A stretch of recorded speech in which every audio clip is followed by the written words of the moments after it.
በአሜሪካ ለካቶሊክ እምነት ፍላጎት መጨመሩ ተገለጸ።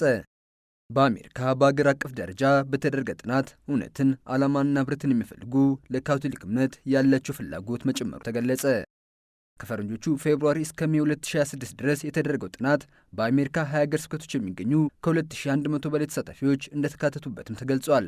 በጥናቱ ከተሳተፉት መካከል 28 በመቶ የሚሆኑት ቀደም ብሎ የየትኛውም ቤተ እምነት ተከታይ እንዳልሆኑ ሲገለጽ፣ የቀሩት ደግሞ በካቶሊክ ቤተክርስቲያን ምስጢራትን የተቀበሉና ከሌላ ቤተ እምነት የመጡ መሆናቸው ተገልጿል።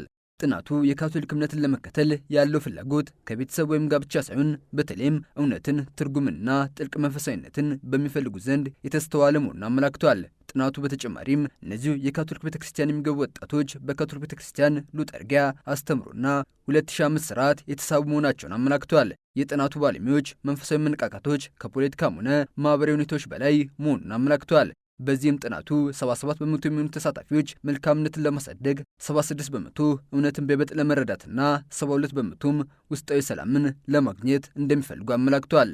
ተሳታፊዎቹ የካቶሊክ እምነትን እንዲከተሉ ተጽዕኖ ካደረጉ ነገሮች መካከል ዲጂታል ስብከተ ወንጌል በዋናነት አስቀምጠዋል።